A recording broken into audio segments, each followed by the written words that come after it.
வணக்கம். இன்றைக்கி வந்து சாய்ராம் கோவிலில் அன்னதானத்துக்கு போனப்போ அவள் பண்ணின ஒரு டிஷ்ஷு தான் நான் காமிச்சிருக்கேன். வெங்காயத்தை நறுக்கி வச்சுட்டு அதை எண்ணெயை போட்டு வதக்கிக்கணும்.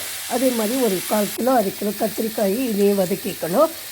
எண்ணெயில் கட் பண்ணிவிட்டு அப்புறம் இங்கே வந்து வேக வச்ச உருளைக்கிழங்கு இதையும் வந்து நம்ம கொஞ்சம் வதக்கிக்கணும். அப்புறம் மறுபடியும் கொஞ்சம் எண்ணெயை விட்டுட்டு கடுகு உளுத்தம்பருப்பு போட்டு கஸ்தூரி மேத்தி போட்டு இதையும் நல்லா வதக்கிட்டு நம்ம கத்திரிக்காய் அதில் போட்டு உப்பு மஞ்சப்பொடி போட்டுடணும். அதுக்கப்புறம் அந்த உருளைக்கிழங்கு இது கூட சேர்த்து போட்டுட்டு வெங்காயத்தையும் போட்டு எல்லாத்தையும் நல்லா இலக்கிடணும். அப்புறம் பொடிகள்லாம் போட்டோன்னா அதாவது தனியா பொடி, மிளகா பொடி, ஜீரகப்பொடி இதை முடித்தையும் நல்லா கரைச்சி வச்சுருக்கு. கொஞ்சம் சாம்பார் பொடியும் இருக்குது, அதை போட்டுட்டு பெருங்காயத்தையும் போட்டுட்டு நம்ம இதையும் நல்லா இலக்கி கொடுக்கணும். இலக்கி கொடுத்துட்டு கடைசியில் கொஞ்சம் கொத்தமல்லி போட்டு இறக்கிடணும். இதாக பண்ணினா சாதம். அப்புறம் பருப்பு பண்ணியிருந்தா பருப்பில் நெய் விட்டு எல்லாருக்கும் கொடுத்தா. அப்புறம் இந்த வந்து கத்திரிக்காய் எடுத்து ஒரு கொச்சு மாதிரி பண்ணியிருந்தா. இதை வந்து தொட்டுக்கலாம். நம்ம பருப்பை பிசைஞ்சிட்டு அப்புறம் மோரும் இருந்தது. இல்லைன்னா அது வந்து சாதத்துக்கு பிசைஞ்சு சாப்பிட்லாம். ரொம்பவே டேஸ்ட்டாக இருந்தது.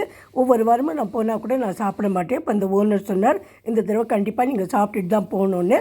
நீங்களும் ஹெல்ப் பண்ணலான்னு சொன்னார். சமைக்கும்போது நானும் ஹெல்ப் பண்ணினேன். நான் இங்கே கொஞ்சமாக பண்ணியிருக்கேன், அவள் கிலோ கணக்கில் பண்ணியிருந்தா.